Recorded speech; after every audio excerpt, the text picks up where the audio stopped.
Hey guys, the video you're about to see was recorded about 2 weeks ago. It's got a lot of great info in there. Debated whether or not to post it up. We decided to go ahead and post it, so I hope you guys like it and enjoy. Thanks.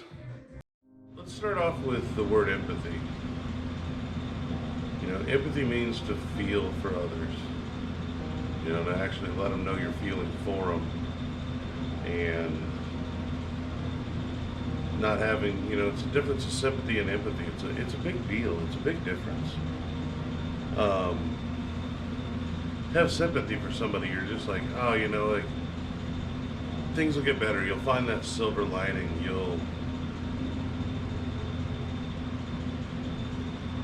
It's just relating kind of, but not. It's kind of an assholeish way to do things. And as men, we tend to do that a lot. We don't feel. We avoid subjects. We don't want to talk about things. It's less manly to not talk about them and to let people know that you have feelings and things going on in your life. It's just not right. Having those feelings is a good thing. Not being sympathetic is not a bad thing. I'm not saying that. Being sympathetic can sometimes be a great thing. But having empathy for somebody can be so much more impactful. After saying that, I kind of think we should start into the story.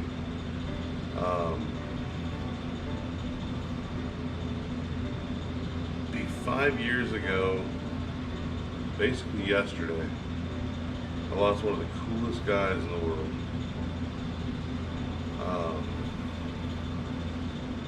We had served together, we had spent so much time together, we had talked together as he was going through school, as he was going through his problems. And I don't know how much I want to get into that. But the thing was, is as we related, even though we were friends for so many years, and I considered him a best friend, we were only sympathetic to each other. We never let each other in on any feelings. Never really honest about stuff. You know what I mean? And you consider me like your best bud, but you're not being honest with your feelings to them and everything like that. And after he committed suicide, I had realized we had never connected. I had been sympathetic to him when he had problems. So he had no one really to lean on. And I was supposed to be like his best friend. It's almost felt like, because I had been sympathetic to him, that I kind of led to his suicide. And I know I didn't. But that's just kind of what you feel. It really got me thinking about empathy and stuff like that. And it's having empathy for somebody is being like, when they're at their lowest point, is being like, hey, I've been there. I know it can get better. I'm just feeling with them. And it's so important. It's something I want to spread around the world. To keep going along that subject with Daniel passing away, I tried to kill myself about 2 weeks later. I was stopped by a great friend of mine. It was something I needed, but I've been treated with kid gloves after that, and that's where the next two vehicles I built come out of me. It took me 2 years to build Norma Jean. I built her for free, did it with every sponsor. I love all you guys that hopped on board to help me, and it was an amazing moment to just.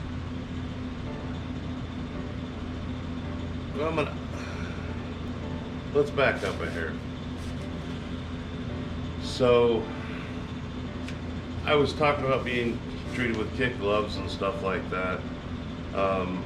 Biker buddy of mine didn't know that I had tried to kill myself. Asked me if I wanted to go to a car show down in Jackpot, Nevada. And I went down to the show. And, as riding was making me feel better. I had sold a bunch of stuff, trying to get rid of stuff, trying to make like a stockpile of money for the wife, or changed things. I sold my four-wheeler, I sold my hearse, sold all kinds of stuff. And I bought this gold wing. You know, I don't even know why, but we rode down to that show, and as soon as I pulled into the show, it was really weird. Off to my right, there's this little, all the new little park things everybody has.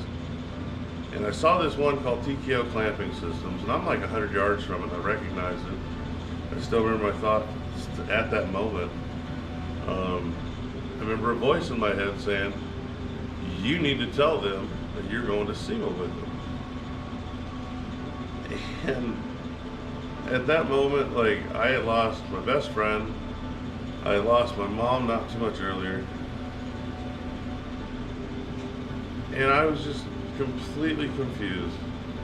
Like, my shop, I sold all kinds of tools, pay bills. I was circling drains.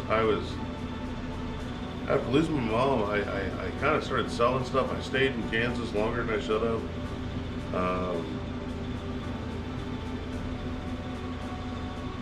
Just a lot of stuff, you know, where it all kind of piles up. And so I didn't even have a shop or nothing like that. So I'm sitting there going, what? You tell me now I'm thinking I'm having thoughts that are just blowing my mind going, oh yeah, I'm going to tell somebody to go to SEMA with them. You know, I can't build a car. I can't do anything. I'm freaking worthless at the moment. So I met up with my buddy Johnny, and we're hanging out with some of the pinups because Johnny's an awesome guy. We were hanging out watching, you know, checking out the pinups, checking out some of the cars. I see that clamping company out of the corner of my eye again, and I hear that voice in my head saying, you need to tell them you're going to SEMA with them. I go up there and I check out a lot of the stuff and a lot of the products. And, you know, it's like the newest mousetrap. You want to break it. You just don't believe it could actually be something worthwhile. You know? And I check it out. It's kind of a cool thing. And I walk away, and, you know, I heard that voice in my head again. You tell them we're going to SEMA with them. SEMA. Sorry. Went and checked out a friend of mine who had just got their clamps put on his car. They had just ground them and everything like that. I had just seen him walking away from the booth. So I went and checked out his clamps on his car. Oh man, these are cool. I got new hoses put on that like the other day before. So they're getting the clamps put on and everything like that. And I went over and I wanted to see if I could twist that clamp off. I'll let you know now, I couldn't. I tried everything I could. And Mike, I'm glad I didn't hurt your car, but I needed to make sure it was something that was worthwhile. And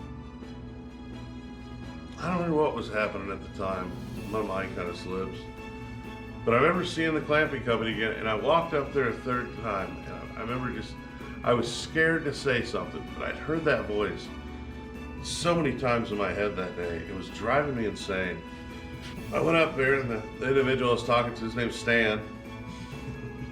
He goes, man, you've been up here a bunch of times. Yeah, these clamps are pretty cool. You think about using them on a project? I was like, I don't know. He's like, oh, we got them on our '07 Avalanche over here. You want to check them out? I'm like, yeah, let's check them out on another car.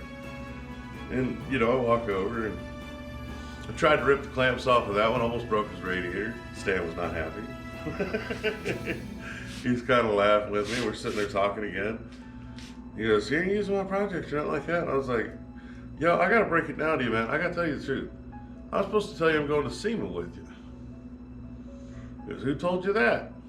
Honestly, I think I'm either losing my mind or the guy upstairs is talking to me. And that was when I saw this smile come across his face. And he's like, the guy that helped me design this clamp, you know, was the guy upstairs. You let me know what he's got planned. And a couple months, it wasn't even a couple months later, it was on the ride back. I started thinking about vehicles I could build, and that's where Norma Jean came about. You know, and it was about showing what I could do and just trying to get through the loss of Daniel. You know what I mean? And just trying to follow whatever I'm supposed to be following. You know, and now I had that feeling in my chest, just knowing I was doing what I was supposed to be doing was right. You know, it was just this feeling you get inside you, like, oh, this is where I'm supposed to be. This is what I'm supposed to be doing. This is the moment I'm supposed to be here. And first time we took Norma Jean to SEMA, we took her in primer. We showed off the clamps. I built this really cool intake with help of a lot of people, a lot of stuff, a lot of sponsors. It was amazing. Showed her off with that. And then we finished the paint on her. Was working the paint on her, and we came back to SEMA the next year with her, fully painted. Still quite a few issues. We won't get into that. But I gotta show what I saw, the vision. And that was really cool to be able to put that out there. And mind you, I've been building cars for a long time. And being able to have those people support me and everything like that, it meant so much. So when it come to building, that was build number 1, that was Norma Jean. This is Sympathy. I got to thinking about all the people that had helped pull me out of those places and those dark situations. You know, and I had still been sad about losing Daniel. I'm still sad to this day. Such a great dude. We're having so much fun. But I got to thinking about like the people that helped me and everything like that, and I wanted to test what I was made of. So we entered build-off, called the International Radical Rod Build-Off Drive-Off. It was a 1-year competition. Really cool guys in there.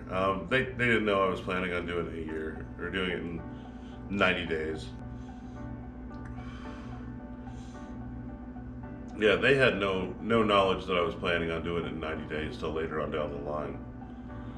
I wanted to prove what I was made of. I had done a build in 2 years. I wanted to do something out of the box. Just how hard could I push myself? How hard could I dream? How hard could we really go? You know, and this is where Empathy came out. It was putting everything I had, frustration-wise, love-wise,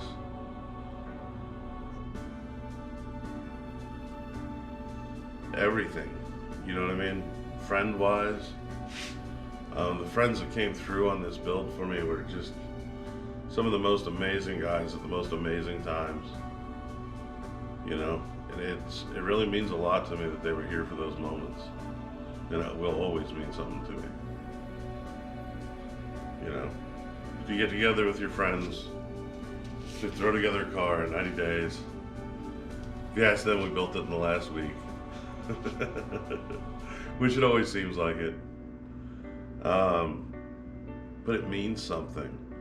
Like there's shared love with men when we can't speak, but we can be there for a brother, and we can be there for one of our guys. When I say one of our guys, I mean like a car guy or this or that. And we have a hard time talking to each other because it's hard to express your emotions, and it's hard to be real. And that's where I think empathy comes in. You know, where I want to help guys show it's okay. You know, to talk about stuff, to talk about the mental problems we have, to talk about our old man problems, and to be honest with each other and honest with everything we have going on. Empathy means more to me than just a name. The dream I have for this car is something completely different. I want to reach out to all those cancer centers. Like the guy I want to drive this had stage 4 cancer. You know, I've known of him since 2002. He's a real amazing guy. He's got such an amazing story. You know, traveled so many places, and fucking cancer almost took him out. You know, and that's just crap. And suicide, taking out, you know, people and friends, and just demolishes families, tears families apart. And yet people think it's the best option, when they don't realize that tomorrow's a better day. Like, things get better. You know, you can follow your dreams, you can chase your dreams, even if they're stupid.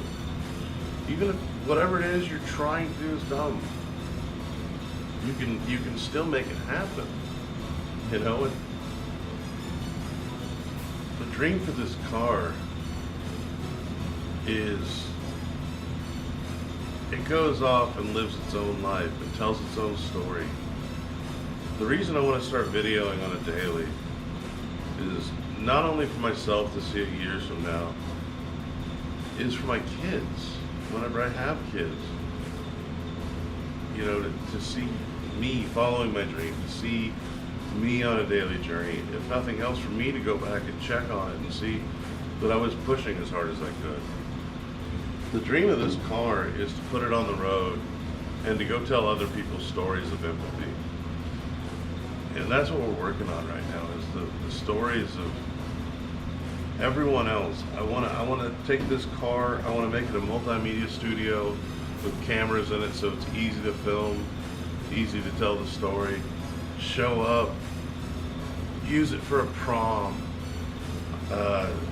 take somebody out to lunch, just go tell their story. You know, tell a story of a tornado hitting an area, and a community getting together and rallying, to somebody having a baby, to somebody fighting COVID, to how COVID's changed our neighborhoods, and how people are changing their neighborhoods for the better. Right now I'm looking on the news, and our country's going nuts. All people need to do is start loving on each other and just having empathy for one another, and not sympathy. It's not a weakness to have empathy. It's not a weakness at all. Having sympathy is a weakness because you're showing your weakness. You're like, I could care, but I don't. It's those people that care that will change the world. It's funny, the situation we're honestly in right now, and I'll let you guys in on this. It's kind of interesting. So, my wife's stationed in England. She's got another year over there, probably as of like May. Sucks being apart from her, miss her to death. She's the reason I'm doing all of this, trying to get this off the ground and make this work. I got some crazy plans and some crazy dreams, and I'm so glad that she supports me through them. It helps. It just loves on me and just believes in me, and she's incredible. Now, so we're in Kansas. We're in a garage that I rent from my dad. One of the tiny little apartment. Currently trying to get this guy on the road, or this girl. She's already roadworthy. She needs some brake work, and I want to put computers in it, get some carpet in it, get an actual heater and an air conditioner in it, tailor up quite a few things. And I really need help with it, you know, scoring sponsors and stuff like that, because I really want to put her on the road to tell those stories. And the reason I want to put her on the road to tell those stories is, when I put my kids in this car at some point, I really want them to be in a car that has a story that I can tell of love and all kinds of other stuff, and something that I can share with the world. And just be part of the community of the world, you know, and just have some fun. I've struggled making these videos so hard. So hard. I've fought over this for 4 or 5 days. It's 5 o'clock in the morning, and I've sat and thought over and over about what to say. And it honestly just needs to all come from the heart. We don't even know what our next step is. We kind of do. We're working on it. We have multiple different directions we can go. I've got the Camaro build that we're doing the all-wheel drive Porsche to, but after that, we're thinking about moving to Amsterdam possibly. I can be closer to my wife. You know, it'd be a lot of fun. We can go out there and do like a Tesla build. Maybe screw with some shows out there. Another thing I really want to do when we get back is build a bus. And I want to travel. And I want to travel and help other people finish their projects. I want to put a full fab shop on one side, a full barbecue thing on the other, and be able to roll up into somebody's shop or roll up somebody's house and help them get their project. Because we all know that guy. Got the car, someday I'm gonna fix it. You know that day is never gonna come. They need that time with their kids. They need that time in that car with their kids to make those memories, to make their kids into hot rodders. If we want to protect hot rodding and keep hot rodding going, we need to go out and help each other, get all these cars running, act like a community, and just band together and have empathy for each other. You know, I have no plans on being the richest man in the world. My goal is to be the happiest man in the world. I know that doing these videos makes me happier, and that's another reason I want to continue doing them. You know, and I appreciate all of you that watched them and have been here through all of them and have seen us evolve from the beginning of like going just painting panels to, you know, painting full cars when I got in flame mode. We got a lot of fun stuff coming up. I got a bike I'm going to be airbrushing named Grace. It talks about my whole Christian journey. I'll get more in depth on that. I'm going to get more in depth on empathy, show you guys what's been done, how it was done. I know she's coming back out here to Lady Lines. Man, she's cool. She can lay some cool lines. She's a cool lady. We'll be having an interview drop with her. Super excited to do these live at 5s, talking with my friends and seeing how they're doing and you know, seeing how COVID's affecting them, about following their dreams and reaching out to other people, and look forward to really expanding about who we talk to on the live at 5s. And I don't just want to talk about cars. You know, it's not just completely what we are. We're just people. You know, we're human beings in this world. We can talk cars and paint and that stuff all day. I want to know my friends better. I want to know these people in the industry better. All these people I'm talking to. I want to know how they got where they're at. I want to. A million other people could talk to them about car stuff. I want to find out what makes them tick. Find out what makes them follow their dreams. Find out cool stories about them, cool cars they've owned. I always say this thing, and I say I hate people. I really don't hate people. I just really only like my people, which my people seem to be car people. And I notice there's a few out that are like math people and some engineers and stuff like that, and it's fun. But you know, you can always recognize like you're not people that you don't hook into. But then I'm learning that like I find people extremely interesting, because people I thought that weren't my people are people that I find extremely interesting and intriguing. Even though as much as they bug me and make my brain hurt, they're still extremely interesting because they do some intriguing stuff. So it's fun how the way your mind changes later on in life. I'm excited about the future. You know, we've got a pretty cool team we've got now. We've got Cody, who is just kicking ass on the computer. I challenge him every day and to do stuff he's never done. Like all these videos you guys have seen edited, this video especially. You know, he's editing it. He's been working on a daily intro, messing with some new stuff on there. It's really cool. It's amazing in watching him grow, you know, and watching him step out. And he knows that we both know we'll make this work, you know, and it's fun seeing him have my back and I got his back, and we're just making it work, figuring it out as we go. We also have Scott, aka George, aka whatever he turns into next week probably. He's a good kid. He's been fighting his way through a lot of hard shit. But, you know, in the time he's been here, he's helped out a lot and changed a lot and grown a lot. We've had a lot of people that have been through Son of a Faith that have, you know, are on their journeys going other places, and some of them in the automotive industry, some of them not, and it's fun watching them grow. You know, it hurts not having them around anymore, but at the same time, I get to watch them grow and watch them grow their lives and move on with what they're doing. And eventually, maybe down the road, we run into each other again. And that's the beauty of this world, the beauty of this industry, is you run back into people. You know, I've worked with people again after 10 years later. And you're like, oh, dude, man, it was so much fun. And then you get to work with them again. You know, and it's great. The thing I never want to forget, that's why I always want to do these videos, because it's something I forget often. And I become my own self-failure. Just like not recording this video. How hard is it to do this and just talk about what's going on? It's not that hard.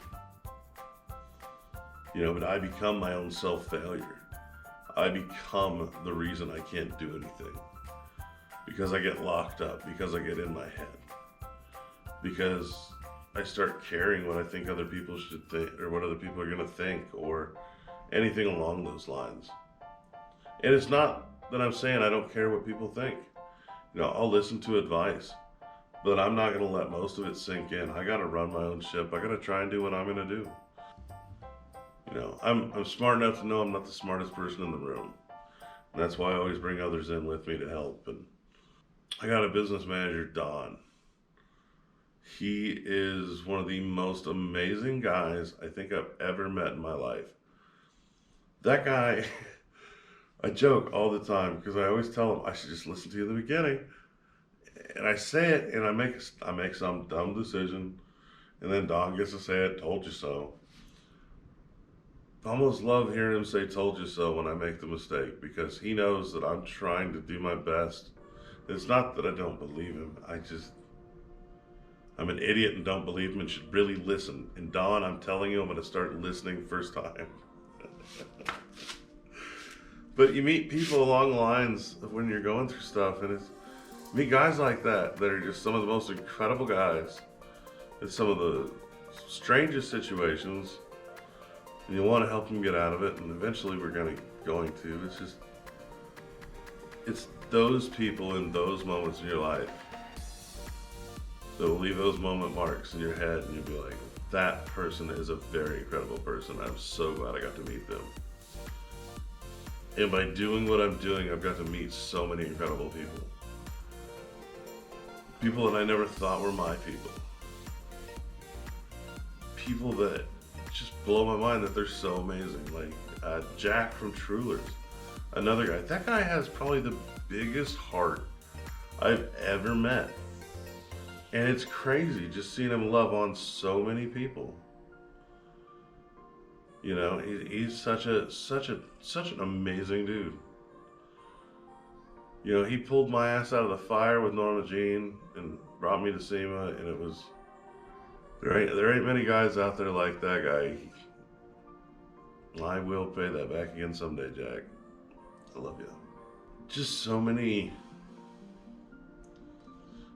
cool memories have been had, and I'm so glad that I never actually did it, that I never followed through, that I never hurt myself, and I never killed myself.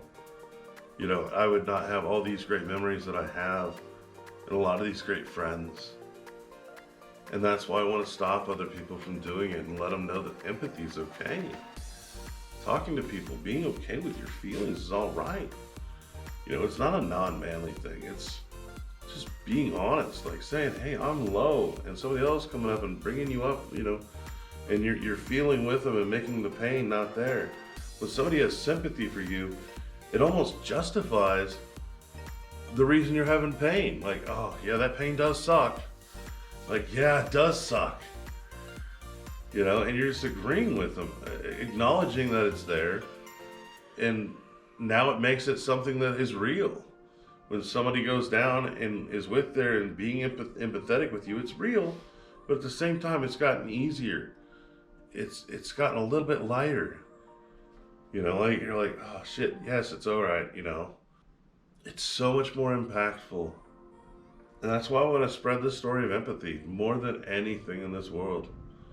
Like, I know this car is supposed to do something greater. Like, and I know it's supposed to be the way it is. The way this car is done, it's a 52 Willys with 46 Chevy fenders on it. We winded it. And this is a 50 Chevy hood.